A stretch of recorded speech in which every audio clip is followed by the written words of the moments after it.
Rolling. I'm honored to be interviewed by Alex Jones, a truth seeker, fighting for justice in America. Now he's charming me. He's getting me all smiley. Aaron, when did you start to think something was wrong in the world, or start to find out about the whole banking cartel, the Federal Reserve System, the New World Order? Well, that was a progression of events. I've always been a very independent person, always believed in individuality, and that we were put on this earth to be unique individuals to fulfill our God-given potential, and that the only way to fulfill your potential is to be free, to find out who you are, and to make your errors, to make mistakes. And as I grew up, I began to realize more and more the government was inhibiting me in things that I wanted to do. And what happened, I was very successful in the ladies' lingerie business. I worked for my dad. He had a small undergarment business. And I created the first ladies' bikini panties back in 1963, actually.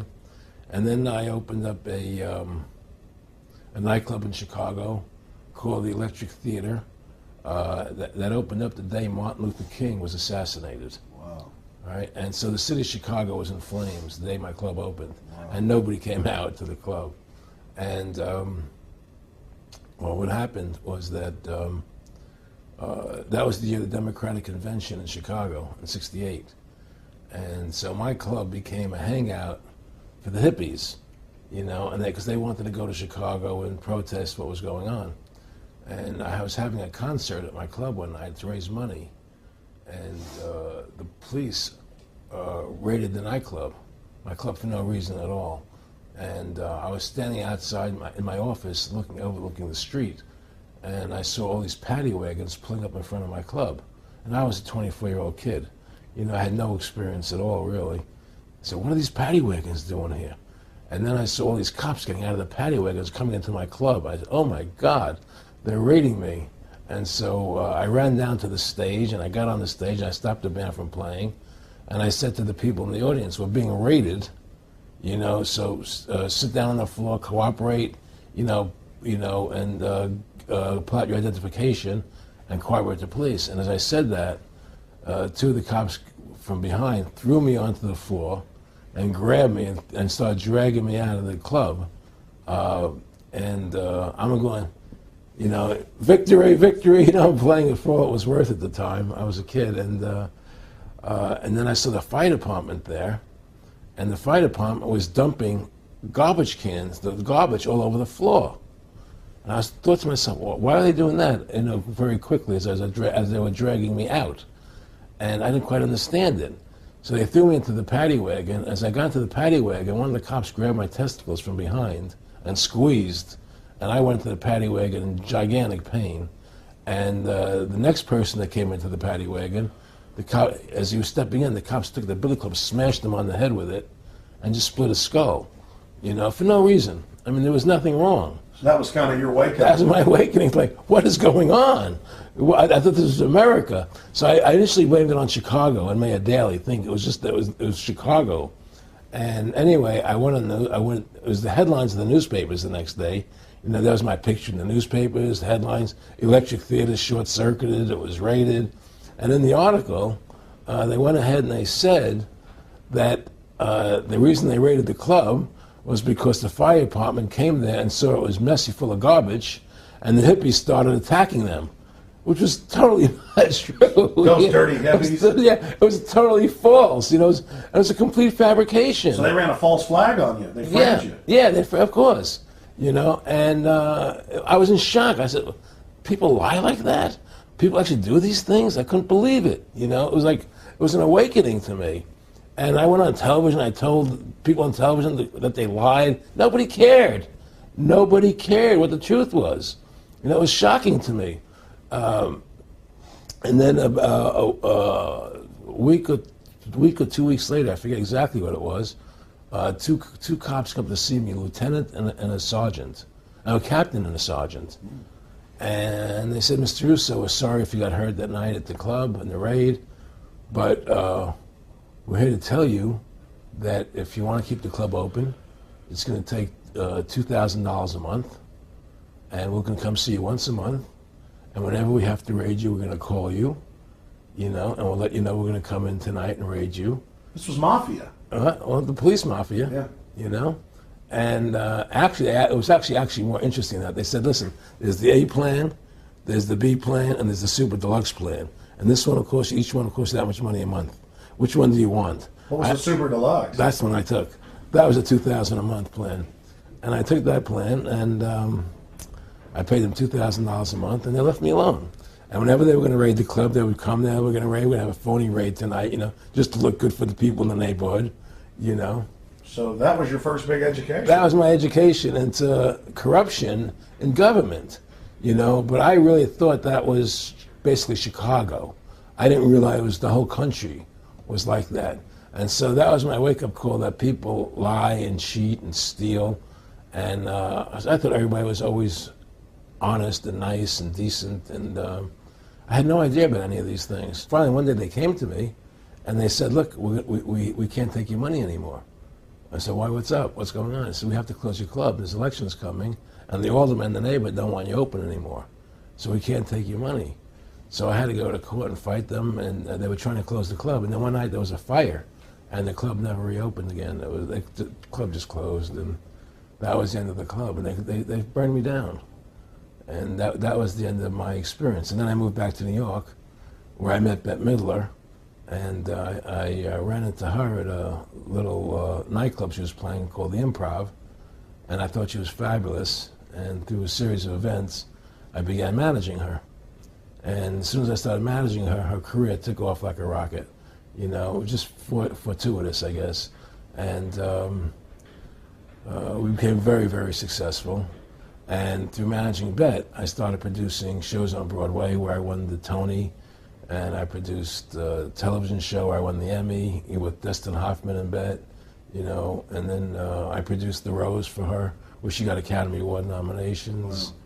And then that led me to producing Trading Places, which everybody knows. You know, I think it's the best Eddie Murphy movie.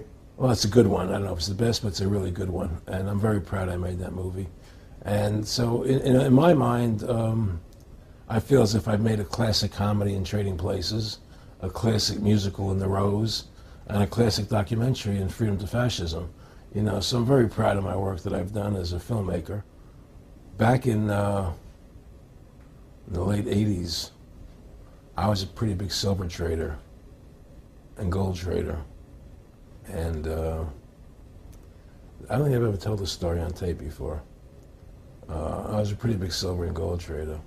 And I always paid my taxes, and I took what was a legal tax deduction on my silver trades.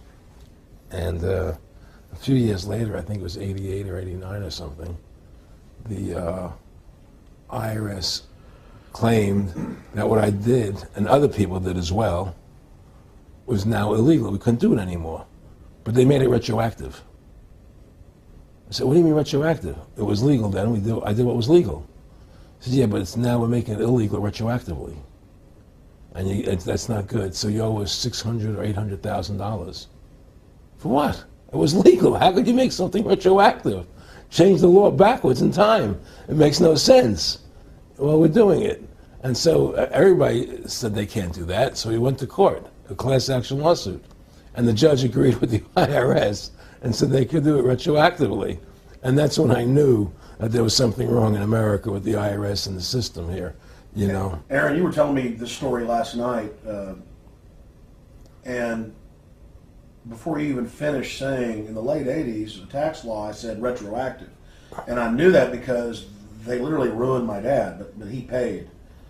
He didn't know. He still thought this was America.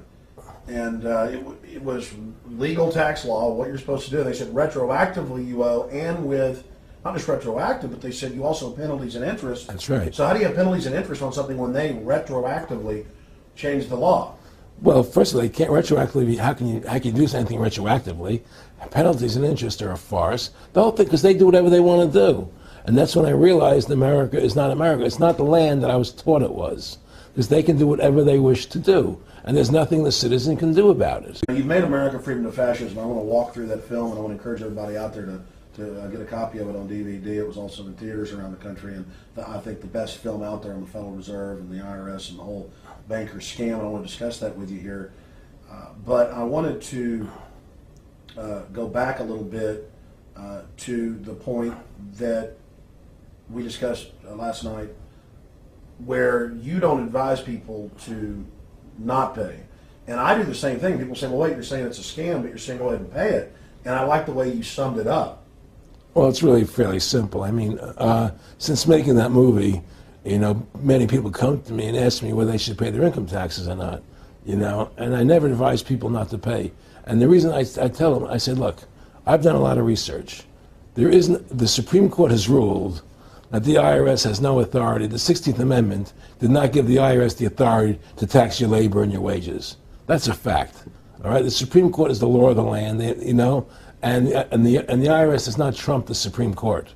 However, that being the case, the fact is, if the mafia would come to you and say, we want $2,000 a month or we're going to hurt you, I would not advise you not to pay them, because you may get hurt by not paying them. Whether it's legal or not doesn't necessarily matter.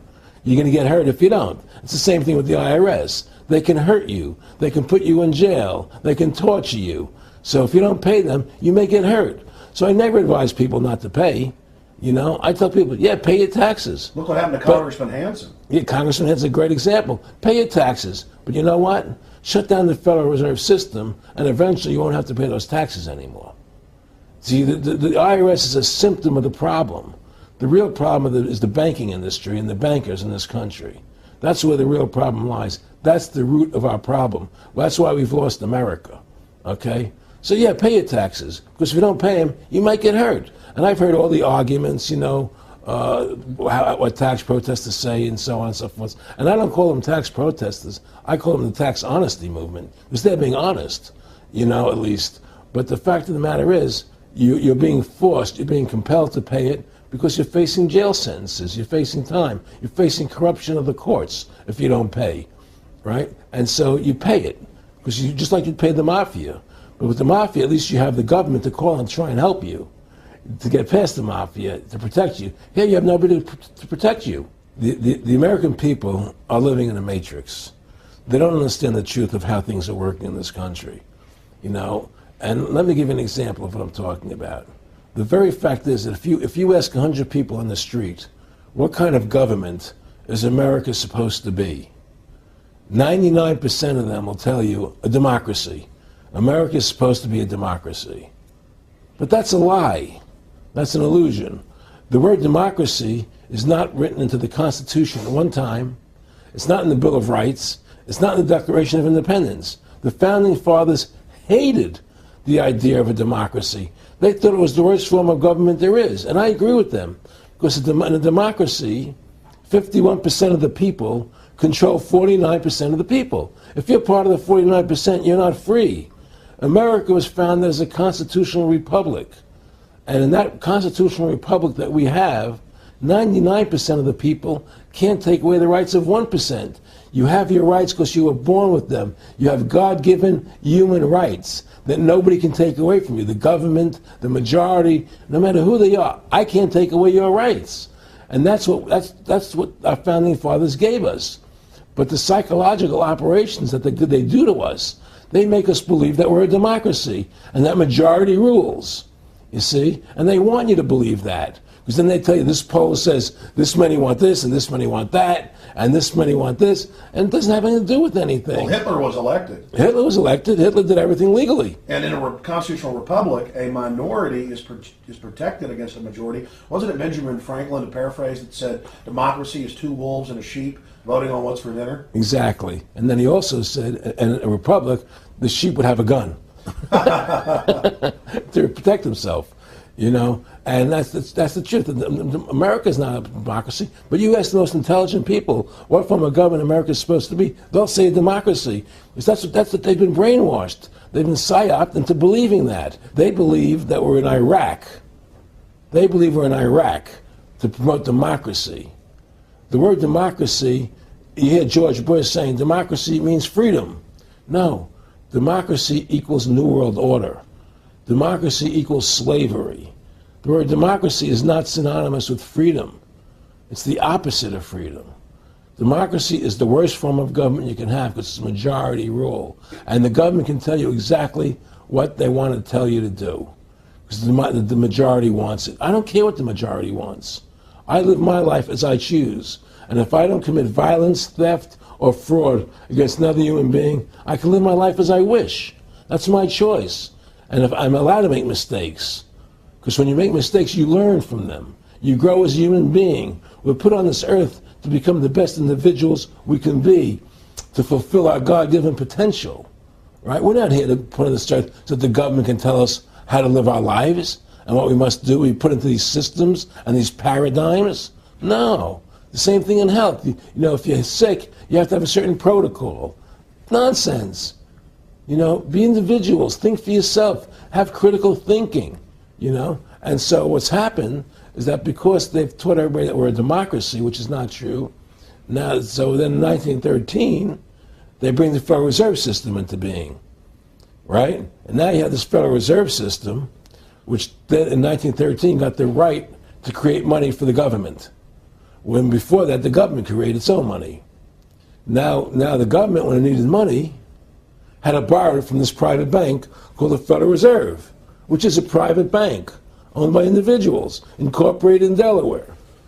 And so what happens is now the government borrows money from them to fund the government. Then the government says, well, we have to pay these people interest. How are we going to pay them interest? Let's impose a tax on the labor of the American people, which never existed before, to pay the interest to the bankers. In fact, in 1980, Ronald Reagan said not 1 red cent of your income tax money goes to run the country. It all goes to the Federal Reserve. Well, it was the Grace Commission report that said that not 1 nickel goes to the infrastructure of the country. You know. I guess Reagan quoted that. Too, right. So. And so, but the point I'm trying to make is that by creating this Federal Reserve System, the government now became dependent on these private banks for money. And they started taxing us, you see. And so now what happens is that in 35, I believe it was, Social Security started. And they gave Social Security cards, said not to be used for identification, the Social Security number right on the card, right? And through Social Security, they started deducting money out of your paycheck. That was the first time they were ever could take money out of your paycheck, because people agreed to it because they thought it was going to their retirement fund. And so then when they instituted the income tax again, they started taking money out of your paycheck because Social Security could do it. And then they could do it again. You see what I'm saying? And so now they've even taken control of the tax payment itself. I mean, literally like you're a slave, they're Right. taking it right there when you make it. Exactly. They don't even trust the public enough to go send and them pay a it check. themselves. You know? Right. So they take it out automatically because they know people aren't going to want to pay it. So what's happened is that through the implementation of the Federal Reserve System, the government has become vested in these bankers, and they get their money from the bankers. And so then they impose a tax on us, which makes us more slaves, makes it more difficult for us to survive, right? Giving them more profits.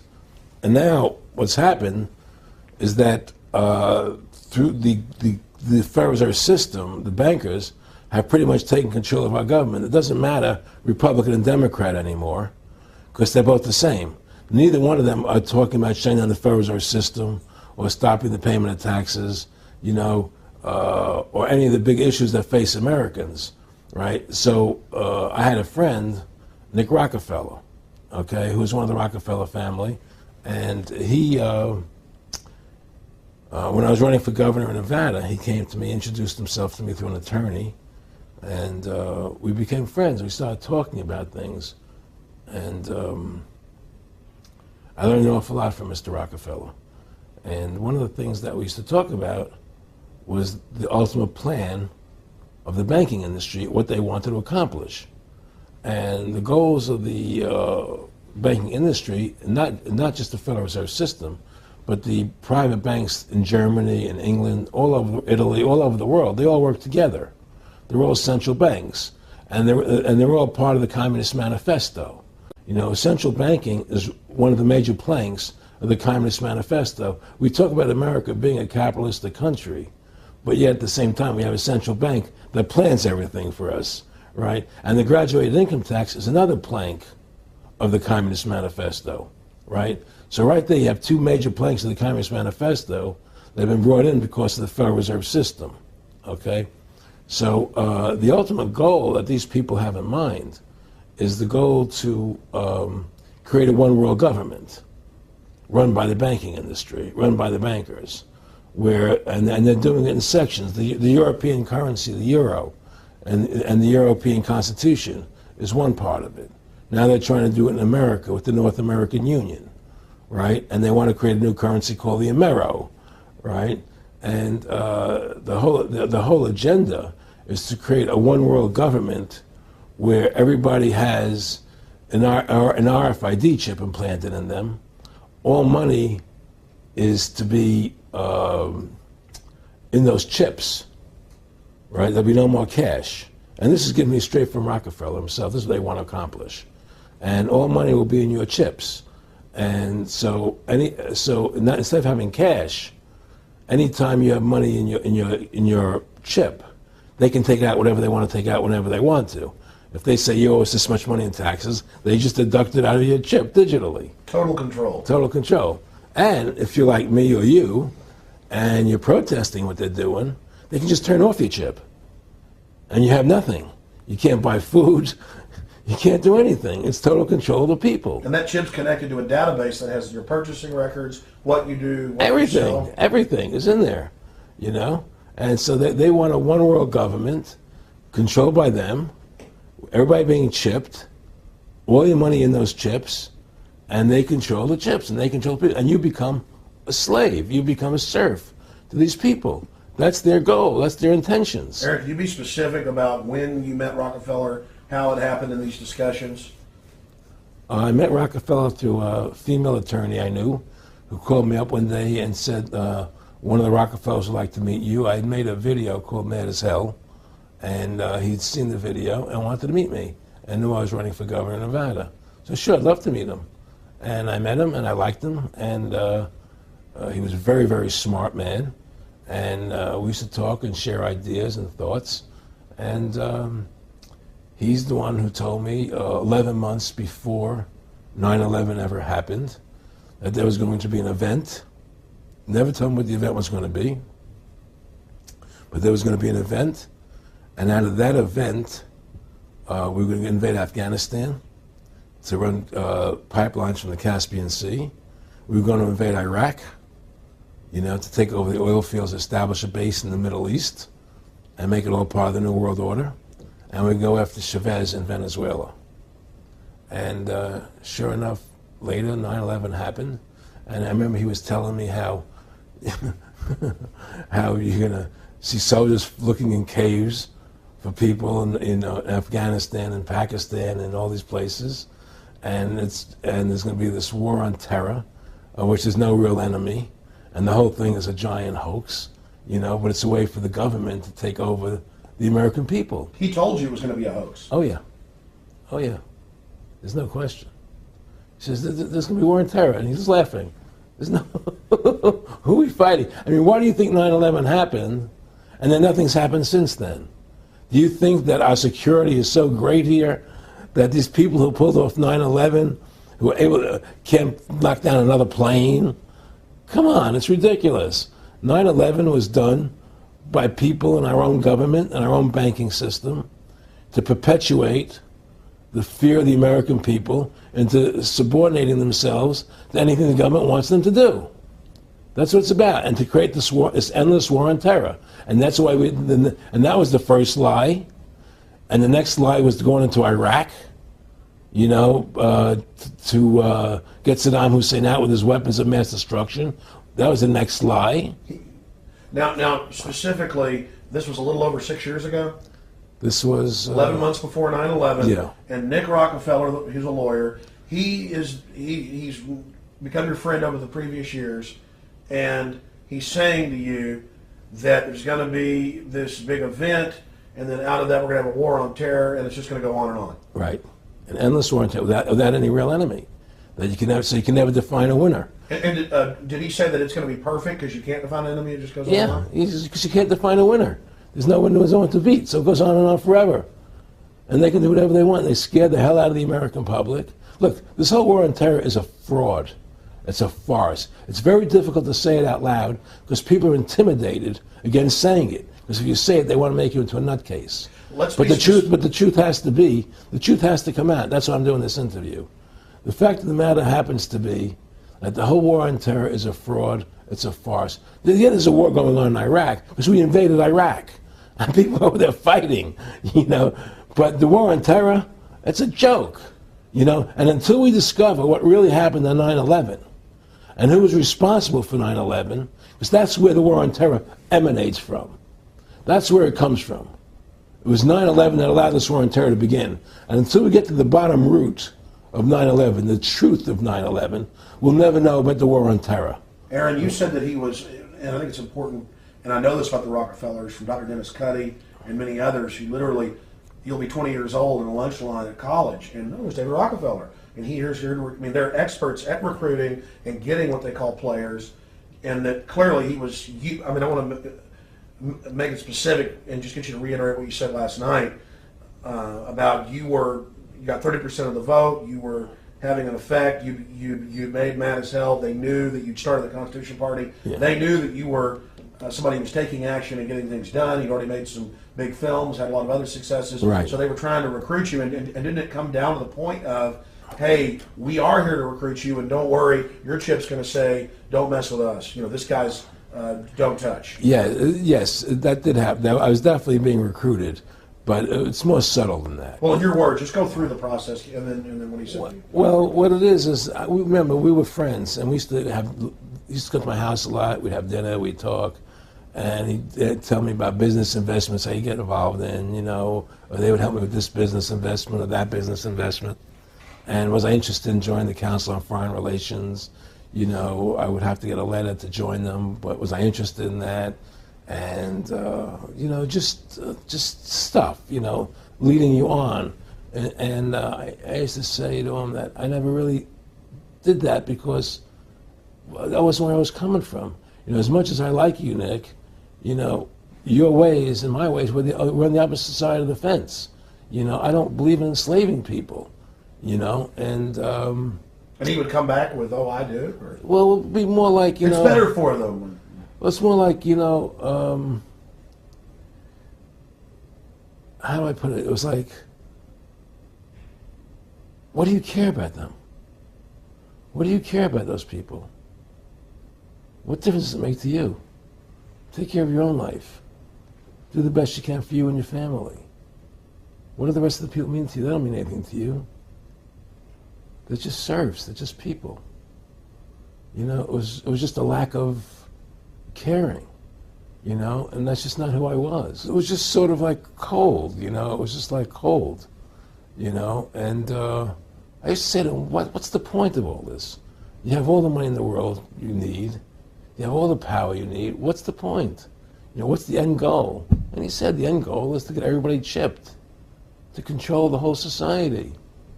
To have the bankers, the elite people, you know, the bankers and some governor controlling the world. And I said, all the people in the Council on Foreign Relations believe this way you do? He said, no. You know, most of them believe they're doing the right thing. A lot of them believe it's better off being socialistic. You know, we have to convince people that socialism is really capitalism. Because America is becoming a socialist country. It's a communist country today. Well, one of the things they told me was that he was at the house one night, and we would talk, and he started laughing. He said, "Aaron, what do you think women's liberation was about?" And I said, I had pretty conventional thinking about it at that point. I said, I think it's about women having the right to work, getting equal pay with men, just like they won the right to vote, you know? And he started to laugh. He said, "You're an idiot." And I said, "Why am I an idiot?" He said, let me tell you what that was about. We, the Rockefellers, funded that. We funded Women's Lib, you know? And we're the ones who got all over the newspapers and television, the Rockefeller Foundation. He says, and you want to know why? He said, there were two primary reasons. And one reason was we couldn't tax half the population before Women's Lib. And the second reason was, now we get the kids in school at an early age. We can indoctrinate the kids how to think. It breaks up the family. The kids start looking at the state as the family, as a school, as the officials, as their family, not as the parents teaching them. And so those are the two primary reasons for women's lib, which I thought up to that point was a noble thing. You know, when I saw their intentions behind it, where they were coming from when they created it, the thought of it, I saw the evil behind what I thought was a noble venture. Aaron, did you know that Gloria Steinem, in one of her own books, now admits the CIA funded Miss Magazine? No, I had no idea about that. No, I never heard that. Yeah, we're going to... CIA funded Miss Magazine? Funded Miss Magazine with the stated goal of taxing women and breaking up the family. No kidding. I never heard that. Well, Nick told me. I mean, I know it, but not because I know the CIA was involved in it. Well, Gloria Steinem was proud of it. Oh, the CIA wanted to help women. No kidding. So they funded it, yeah. And of course, it's divide and conquer. Right, And what they do is they focus in, obviously, on real problems. Women were getting shafted in many ways, but the elite wasn't planning to help them. They were planning to really shaft them and take men away from them. Look at what they did with black families. You only had about 10% illegitimacy 50 years ago in black communities, and now it's over 90%. And look at welfare. You were going to give you some money, but you can't have a man in the house. Right. And so that was further to degrade the family, totally destroyed. And now illegitimacy is over 50% in the general population. Right. Well, see, the whole thing is these people control the money, so they make all the rules. You understand? And they put whatever rules they want into effect. And the truth is, America has really become a socialist, communistic country. And everybody says it's a capitalistic country. It's not a capitalistic country. You know, how could it be capitalistic when you have a central bank? That's the first. It can't be. You know, It's a planned economy.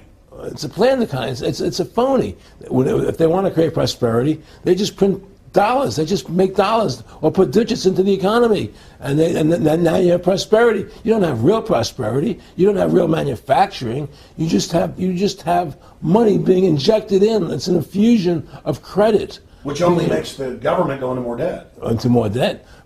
My friendship with Nick Rockefeller was one where we expressed ideas to each other and thoughts and philosophies, and he wanted me to become part of what they were doing, and for me to become a member of the CFR, and offered various business opportunities for me to get involved in, and for me to not take up the fight or the battle that I've been taking up in the past, you know, to drop that idea, because what was the point of my fighting for the people? I was a guy who was very successful in the movie business, and I saw the truth of what was happening. I tried to express it to the people, and rather than having me express it to the people, they wanted me to join their side because I was a mover and a shaker, and rather than me opposing them, to join them. It was real simple, and he tried to recruit me into that situation, and I didn't go for it. Did he get angry when you didn't go for it? No. And, you know, it's like, you know, I remember one time he said to me, you join us, so you have an ID card, Aaron, you know, you have a chip, and your chip will say KMA on it. And I said, what does KMA mean? He said, it means kiss my ass. And anybody stops you, a cop or whatever, and you show them your card or your chip, and they'll know to leave you alone, because you're one of us. You know, and, you know, why are you fighting for the people for? What is that about? The people just, you know, they have to be ruled. They have to be, you know, the Constitution, what you're standing for, is only for a few people. It's only a few individuals that can live that way, you know. And we believe that it's best for society to be ruled by an elite people who control everything. And I said, I don't believe that. You know, I believe God put me on this earth to be the best person I could be, and put everybody on this earth to be the best they can be, not to be a slave and a sheep to you and these people. And I don't understand why you want to control everything. What is the need for that, you know? And I asked them, do all the people in the Council of Foreign Relations feel the same way you feel? He said, no, a lot of them think they're doing the right thing. They think that socialism is the best way to go.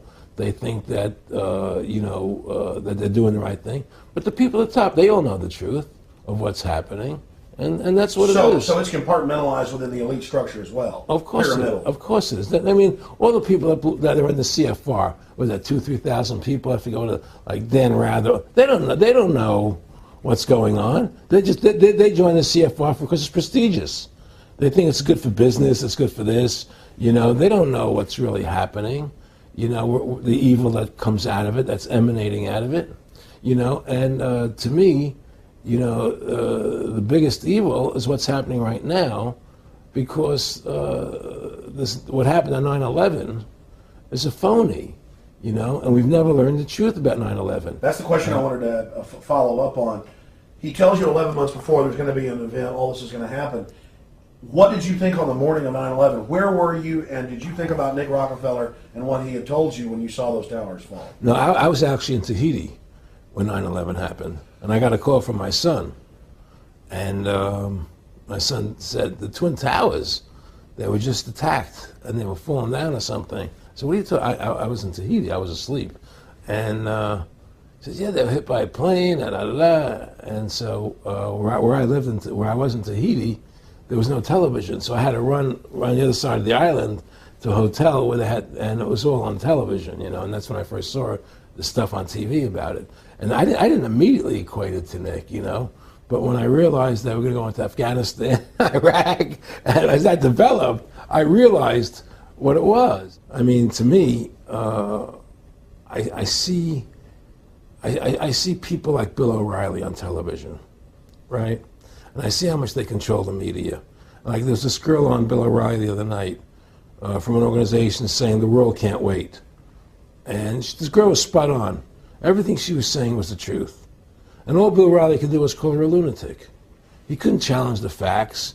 They just call people names.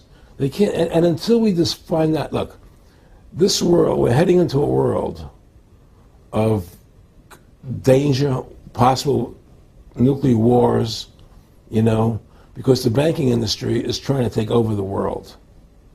9/11 is the beginning of the war on terror.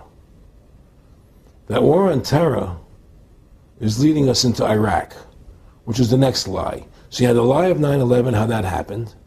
Nobody knows how Building 7 came down. Okay, we know 9/11 was a fraud. The American people don't know it, but more and more of them are believing it. Okay, so that was the first lie. Besides the inception, I'm not going back to the inception of the Federal Reserve, that original lie. But 9/11 was the first lie in this present state we're in. 9/11 is the kickoff of the war against the American people and the people of the world. 9/11 was a phony. It's a fraud. It didn't happen the way they told us it happened. Now, because of 9/11, we then had the authority to go into Afghanistan and Iraq. Iraq didn't have weapons of mass destruction. Okay? So that was the next lie. Now they're talking about going into Iran. Now, how would you feel if you were Iran and you had this big, powerful country, America, go into your next door neighbor, take over their oil fields, right? Wouldn't you be worried that what they were going to do to you? Of course you're going to be worried. But the people of America don't think about it from Iran's point of view. They think about it from our point of view. So now we're going to send more troops into Iraq and keep building up because they want Iraq and the Middle East to become part of the New World Order. And Iraq was using, Saddam wanted to start using euros instead of dollars, right? He was messing up their whole consolidation. Iran wants to start using euros instead of dollars. They have. Okay? So I'm saying what they're trying to do is preserve their power. And one lie leads to the next lie, leads to the next lie. And until you get to the root cause of 9/11, which is supposedly the war on terror, we'll never solve our problems here. Should we send more troops into Iraq? Should we not send more troops into Iraq? Well, the truth is, the fact is, that it all goes back to this war on terror. Where did 9/11 come from? That's the root cause of everything. And until we have a full investigation, find out why Building 7 fell down, why they shipped all the steel out of America so quickly, from the buildings, why all the things that don't make any sense about 9/11, until we find out why it really happened, we'll never understand why there's a war on terror. And we'll never be able to prove that the war on terror is a phony. Nick and I discussed many things. One of the things we discussed, or he brought up in conversation, was reducing world population, and felt that there were too many people in the world. In a way, I agree, there are too many people in the world, but I don't think I have the authority to say who's going to die and who's not going to die, But they felt that they wanted to reduce world population, and he felt that it should be reduced by half. He even mentioned to me once they were having a real problem trying to solve the Israel-Palestinian problem. And he talked to me once about they were playing with the idea of bringing Israel to Arizona, and taking all the people from Israel and giving everybody $1 million and setting up Israel in the state of Arizona. Unbelievable. Just to end that problem, because that's a problem that they're not in charge of, in a sense. They're not controlling that problem. They're very arrogant. They can do whatever they want to do. We've given these people the authority to create money out of thin air, and through that device, they control everything. And if you want to win the battle to stop that, you have to deny them the ability to create money. It's only because they can make money that they have all this power. They literally have the money machines. They have the money machines. They can print it. They can do whatever they want to do. They own everything. Aaron, we take over pretty quick. If we were the guys that issued the money, everybody had to come give us real assets for the use of this money we just printed up. You know, people I tell people, why in the world does the American government borrow money from the banks when they have the ability to create it themselves without borrowing it and paying interest on it? Why? And nobody can answer that question. Not one politician ever raises that. Why does the American government borrow money when they can create it without paying interest? Well, we did create it up until 1913. And so people say, well, because if the American government does it, it'll create inflation. That's the answer. I say, well, let's look at it. The American government has the Federal Reserve do it, which creates the same inflation as if they did it. But also with the inflation, now you're getting massive debt. So with the Federal Reserve, you have inflation and debt. Now, if the American government made the money, backed by gold, which limited the amount they could make, you wouldn't have debt and you wouldn't have inflation. But inflation was only about 50% from the 1780s, I've looked it up, until the late 1800s. And then we had the central banks already trying to cause some panics, which they then used to push the Federal Reserve. And if we look at inflation since 1913 into 2007, it's exponential. In fact, a dollar is worth about 2 pennies to what it was worth in 1913. Federal Reserve Chairman, former Federal Reserve Chairman Alan Greenspan, doubled the money supply from 2000 to 2006. And then Edward Bernanke, the new Fed chief, came in and said he's going to double it again in the next 2 years. And then he said, now I'm going to make the money supply numbers secret. And so now we don't even know. Right. But the evidence is they are just, in the curve of inflation, it gradually grows. And then suddenly at a point, it goes straight up. And it seems we've it's now parabolic, reached, yeah. Parabolic. But the thing is that the only thing I disagree with you on from early 1800 to 1913, there was no inflation other than during the Civil War. When Lincoln was Well, I'm talking about how much a dollar was worth. And I know it never changed. There was no inflation. In that whole 100 years, there was no inflation. People knew what the money was worth. They could retire. They knew what it would cost them to live their lives out. There was no problem. It was only since 1913, when the Fed came in, that we created massive inflation and massive debt. So then what you said earlier, then there really wasn't inflation. There was no inflation. So you don't get inflation when the government issues the money, at least in the U.S. history. Well, not if it's backed by gold. Well, exactly. But I'm talking about, and I did look this up, and I believe that if you look after the country was set up, and some of the things that happened with Andrew Jackson and the rest of it, there were points where it spiked and there were manipulations. There were points, mostly during the Civil War. Yeah. And that's because Lincoln printed so much money. Exactly. That's right. But once that ended, but basically there was no inflation other than that during that short period of time. I mean, a loaf of bread was a loaf. Of course, the same thing. People could plan their lives. Today, they planned inflation. Now you have two parents working. They can't afford to pay for their family anymore. The kids are going to state-run schools now. The kids are being indoctrinated how to think. They're being given Ritalin. They're being given all these drugs. The whole country's being dumbed down. It's all because of the Federal Reserve System. And the Federal Reserve System and these bankers are responsible for the demise of America. And if we ever want to win this battle, you must shut down the Federal Reserve System.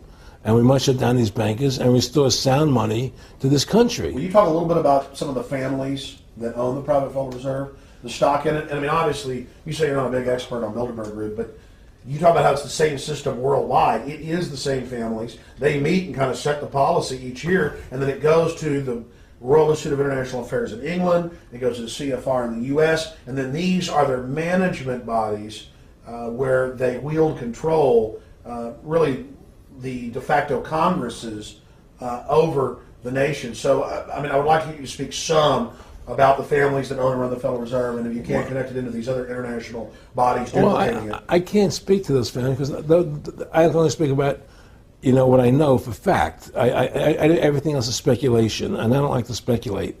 I know about Rockefeller because I was friends with him. We talked about it, and I can tell you firsthand. What did Rockefeller tell you about the Federal Reserve and their family owning part of it? Well, he said the New York Fed is the main controlling interest of the Federal Reserve System.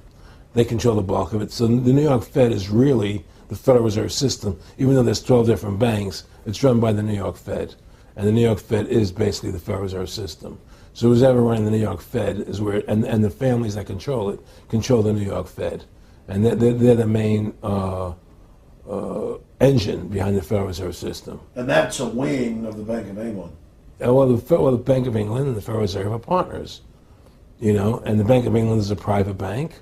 And so is the Bundesbank in Germany, and the bank of all the banks of the G8 countries are all private banks. They're private central banks. And look, what happened in Europe? Didn't Europe vote down the European Constitution? Yes. They're still doing it.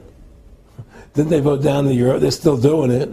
They don't care what the people vote. They do whatever they want to do. What we want doesn't matter anymore. It's their agenda, it's their plans that matter. Isn't that prima facie evidence of a tyranny? Well, there's no question we're in tyranny. There's no question we're living in a world where the American citizen is no longer a free individual human being to do the things that they wish to do. We're slaves, and it's getting worse. What do we got to do to bring these people down? In my opinion, you must shut down the Federal Reserve System. And I think that there has to be an uprising. There has to be an uprising. People have to stand up. I can't do it alone. You can't do it alone, Alex. And we need to get a majority of people, not a majority of people, but... It was 5% won the war against the British, a highly motivated group. But I agree, people have got to get angry first. I mean, not just, we know it's corrupt and that lackadaisical. We got to get pissed. People don't seem to have the courage to do what they have to do.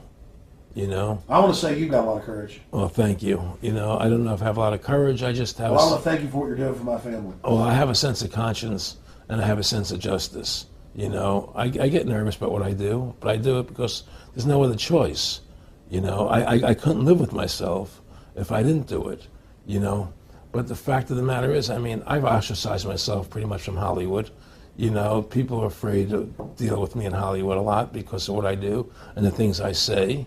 I don't go along with routines. A lot of people in Hollywood know the truth. They're not willing to stand up and speak about it. And I know many of them have seen my movie, and they know I'm right, and they won't talk about it because everybody's afraid. Everybody's afraid because they think that this money they get, these Federal Reserve notes, are really money, and they think they have a comfortable lifestyle, and they're afraid to change. They're afraid to stand up for what's right.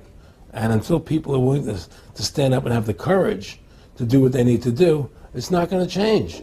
And hopefully, what you're doing, what I'm doing, what other people like us are doing, can affect the change that people will stand up and say, hey, I've had enough. The thing is, we have one advantage. That they need us to cooperate. See, if we don't cooperate with them, they can't win. And so they always need our cooperation to go along with their programs. So they try to sell us. Right. They try to sell us. Democracy, this majority says this, believe in this, do that. The war on terror, we got to be scared. They're always trying to do things to sell us so that we'll go along with them. And once we learn not to cooperate with them, then we win the game. And that's the point. Don't cooperate with them. Don't go along with the program anymore. Stop it. Join forces. You and I should run for president and vice president and take over this country and bring freedom back to this country. That's what it's going to take. Two people like you and I, statesmen who believe in freedom, who believe in Thomas Jefferson and the Constitution and the founding fathers to make this country whole again. Because right now it's in the grip of the evil ones, And the only way to stop that is for good men to stand up. What's Edmund Burke said? Evil can only thrive when good men do nothing. Yes. Right? We got to do something. That's what it is, you know. Silence is golden, but when it comes to your freedom, it's yellow. You know, we have to stop being scared. We have to stand up and do what's necessary to take back, to stop these bankers, these elite, this government full of lies, congressmen full of liars, you know. People destroying our borders, you know, creating a government. I mean, imagine this. Here you are in America, and they're combining America, Canada, and Mexico into one country, the North American Union, and the American people don't know anything about it. It's not even in the press. They'd rather talk about Rosie O'Donnell and Donald Trump calling each other names than discussing the fact that we're merging into one country. The press doesn't even report it. Or that Paris Hilton doesn't wear underwear. Yeah, Britney Spears. But I mean, who cares? I mean, the fact of the matter happens to be that tells you how controlled the media is. Here you are combining America, Canada, and Mexico into one country, and you don't see it in the press. Unless maybe it's Lou Dobbs. You don't see it in the press. You just don't see it. It should be the top story everywhere. Everywhere, and not a word about it, really. Why? That tells you, there's the evidence that it's controlled. They don't want the American people to know what's going on. That's why they don't protect our borders. That's why we're losing our Constitution, the very document that secures our freedoms. Well, I think if you analyze the situation, and if you realize that since the Federal Reserve has come into being in 1913, illegally, without a constitutional amendment, by bribing a few senators during Christmas vacation, they turned over the most important power that the American government has, the creation and issuance of money, to a private bank. Through that private bank issuing money, they have destroyed this country. They have destroyed the purchasing power of the money in this country. They've created social programs that are destroying this country. Now, they've taken over our government, both Republicans and Democrats. There's no difference anymore between the two parties. They control both parties. It doesn't matter to them which one wins, because who's ever running for president will be someone they anoint, okay? Whether it's Hillary Clinton or John McCain running for president next year, they're going to be people that are going to do what they want them to do. And the fact of the matter happens to be that you can't win an election unless you have enough money to win. They make sure who gets the money, okay? So through these bankers attempting to taking over America, knowing America was the freest nation in the world, it was necessary for them to take over America, take away our gun rights of freedom to bear arms, and create a country where we become slaves. Because once they took over America, the rest of the world becomes a lot easier for them. And so, by creating 9/11, an event to terrify the American people that were being attacked by terrorists, you create a world where there's an enemy that can never be pinpointed. You can never win the battle. It's a 100-year war. It's a never-ending war on terrorism, right? So you're always fighting this war. And through the war on terrorism, which is the 9/11, which is the first lie, then you create the war on terrorism, which is the next lie. Then you create the war on Iraq for weapons of mass destruction, which is the next lie. And it's one lie to the next lie to the next lie. Now it's going to be Iran, the next lie, sending more troops and a surge into Iraq. It's just one thing leading to the other, and it's always with the event. It's always in the point of taking over more countries, more dominance. You know, making sure the American dollar, making sure the G8 stays in control of everything, and what they want to do is to control the American people, control the people of the world, put RFID chips in everybody, so everybody's a slave to these central banks. Did you ever talk to Nick Rockefeller after he told you all this and then 9/11 took place? No. But he did. I told you. He told me that you're going to see men running around caves looking for Osama bin Laden. You know, you're going to see men looking for, these guys, and they're going to be, They told you it was all going to be bull. It's a phony. The whole thing is a fake. It's a fraud. Was he laughing, or was he just coldly saying this? No, it was more laughing. Cynical. Laughing. It's more like how stupid everybody is. Look how stupid everybody. We can do whatever we want to do. Well, it is ridiculous. It's like with Al Zakari. They claim they killed him like 14 times. And then they never said, well, we didn't kill him last time, but we killed him this time. They never even, now they're like practicing being ridiculous. Well, what about bin Laden being in the American hospital, getting kidney help? Yeah. Right? In the American hospital, right?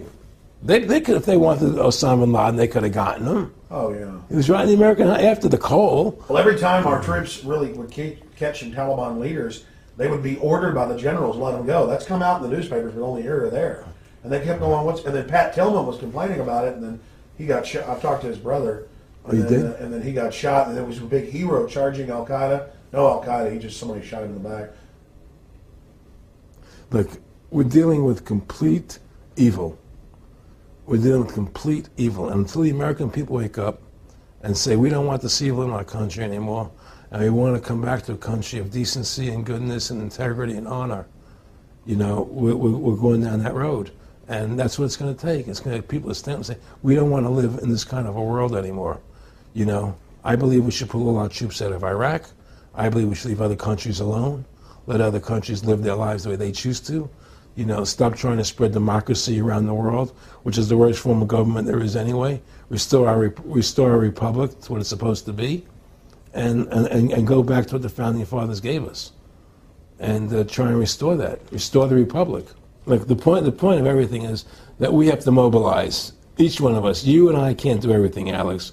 You and I may be leaders. We may be out there, and people listen to us, what we have to say, and follow us. But the truth of the matter happens to be, it takes all Americans to stand together, to stand tall, to mobilize and say, we're not going to take this anymore. I'm mad as hell. I'm not going to take it anymore. We're going to stand up and fight the battle.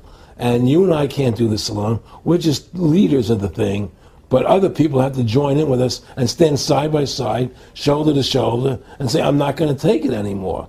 That's what it's going to take to win this effort, and to stop cooperating with the government and with all their rules and regulations, and to wake everybody up, to hand out DVDs of my movie, to hand out DVDs of your movie, to educate everybody to what's going on. Well, freedom and liberty is what people really want. And it's time to stop the duplicity of the government from lying to us. You see, many people know the truth of what's happening in this country. They know the truth, like the numbers you gave about 9/11, but they're afraid to stand up. People have to find their courage and stand up and say, I'm not going to take this anymore. I know the truth, and it's like they create a situation where if you tell the truth, you're considered a lunatic. In other words, if someone goes on a TV show and says 9/11's an inside job, oh, you're an idiot, you're crazy. They call you names. You can't be afraid of that.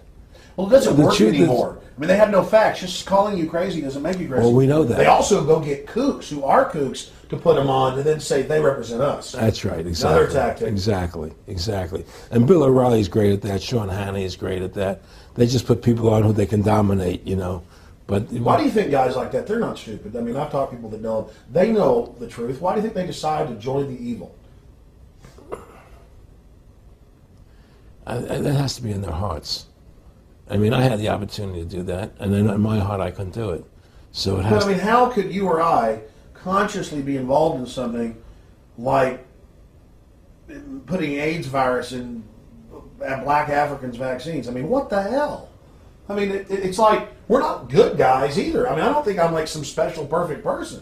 What the hell's wrong with this elite? What are they running around doing evil? They just run around continually doing evil. Well, I think a lot of them think they're doing the right thing. I think a lot of them think they're doing the right thing. Not the top elite, but people within the system, But I think that it's all about, as Nick said to me, it's about control and power. They have all the money they want. They can make all the money they want. They have a machine that can make all the money. It's not about money. It's about control. It's about their vision of how they want to see the world.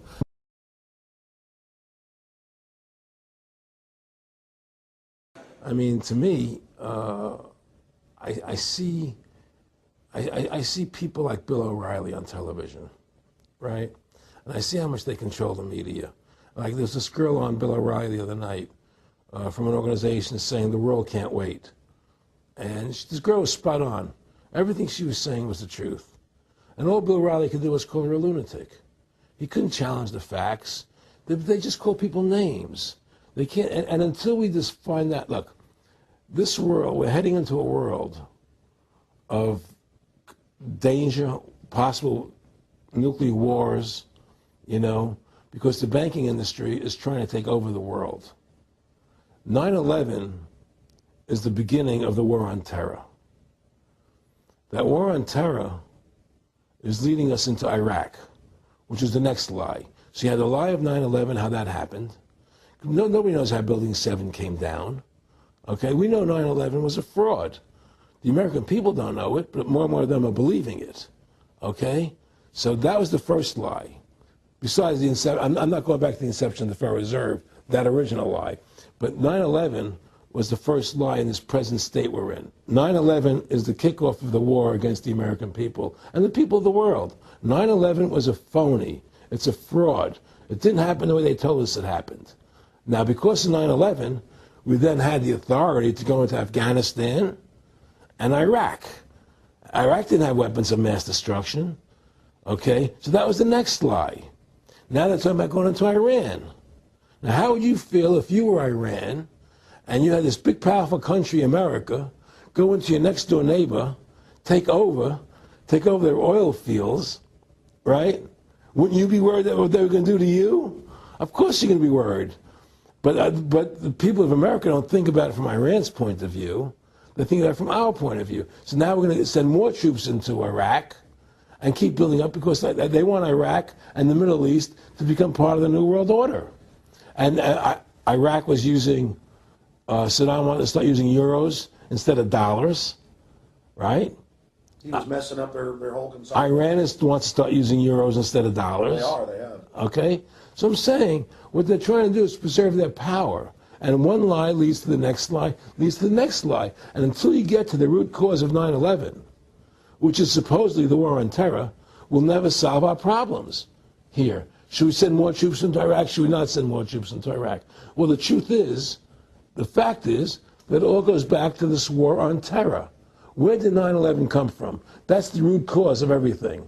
And until we have a full investigation, find out why Building 7 fell down, why they shipped all the steel out of America so quickly, from the buildings, why all the things that don't make any sense about 9/11, until we find out why it really happened, we'll never understand why there's a war on terror. And we'll never be able to prove that the war on terror is a phony. Nick and I discussed many things. One of the things we discussed, or he brought up in conversation, was reducing world population, and felt that there were too many people in the world. In a way, I agree, there are too many people in the world, but I don't think I have the authority to say who's going to die and who's not going to die, But they felt that they wanted to reduce world population, and he felt that it should be reduced by half. He even mentioned to me once that they were having a real problem trying to solve the Israel-Palestinian problem. And he talked to me once about they were playing with the idea of bringing Israel to Arizona, and taking all the people from Israel and giving everybody $1 million and setting up Israel in the state of Arizona. Unbelievable. Just to end that problem, because that's a problem that they're not in charge of, in a sense. They're not controlling that problem. They're very arrogant. They can do whatever they want to do. We've given these people the authority to create money out of thin air, and through that device, they control everything. And if you want to win the battle to stop that, you have to deny them the ability to create money. It's only because they can make money that they have all this power. They literally have the money machines. They have the money machines. They can print it. They can do whatever they want to do. They own everything. Aaron, we take over pretty quick. If we were the guys that issued the money, everybody had to come give us real assets for the use of this money we just printed up. People. I tell people, why in the world does the American government borrow money from the banks when they have the ability to create it themselves without borrowing it and paying interest on it? Why? And nobody can answer that question. Not one politician ever raises that. Why does the American government borrow money when they can create it without paying interest. Well, we did create it up until 1913. And so people say, well, because if the American government does it, it'll create inflation. That's the answer. I say, well, let's look at it. The American government has the Federal Reserve do it, which creates the same inflation as if they did it, but also with the inflation, now you're getting massive debt. So with the Federal Reserve, you have inflation and debt. Now, if the American government made the money, backed by gold, which limited the amount they could make, you wouldn't have debt and you wouldn't have inflation. But inflation was only about 50% from the 1780s, I've looked it up, until the late 1800s. And then we had the central banks already trying to cause some panics, which they then used to push the Federal Reserve. And if we look at inflation since 1913 into 2007, it's exponential. In fact, a dollar is worth about 2 pennies what it was worth in 1913. Federal Reserve Chairman, former Federal Reserve Chairman Alan Greenspan, doubled the money supply from 2000 to 2006. And then Edward Bernanke, the new Fed chief, came in and said he's going to double it again in the next 2 years. And then he said, now I'm going to make the money supply numbers secret. And so now we don't even know. Right. But the evidence is they are just, in the curve of inflation, it gradually grows. And then suddenly at a point it goes straight up. And it seems we've it's now... parabolic, yeah. Yeah, parabolic. But the thing is that the only thing I disagree with you on from early 1800 to 1913, there was no inflation other than during the Civil War. You know, when Lincoln was Well, I'm talking about how much a dollar was worth. And I know it never changed. There was no inflation. In that whole 100 years, there was no inflation. People knew what the money was worth. They could retire. They knew what it would cost them to live their lives out. There was no problem. It was only since 1913 when the Fed came in that we created massive inflation and massive debt. So then what you said earlier, then there really wasn't inflation. There was no inflation. So you don't get inflation when the government issues the money, at least in the U.S. history. No, not if it's backed by gold. Well, exactly. But I'm talking about, and I did look this up, and I believe that if you look after the country was set up, and some of the things that happened with Andrew Jackson and the rest of it, there were points where it spiked and there were manipulations. There were points, mostly during the Civil War. Yeah. And that's because Lincoln printed so much money. Exactly. That's right. But once that ended, but basically there was no inflation other than that during that short period of time. I mean, a loaf of bread was a loaf. Of course, the same thing. People could plan their lives. Today, they planned inflation. Now you have two parents working. They can't afford to pay for their family anymore. The kids are going to state-run schools now. The kids are being indoctrinated how to think. They're being given Ritalin. They're being given all these drugs. The whole country's being dumbed down. It's all because of the Federal Reserve System. And the Federal Reserve System and these bankers are responsible for the demise of America. And if we ever want to win this battle, you must shut down the Federal Reserve System. And we must shut down these bankers and restore sound money to this country.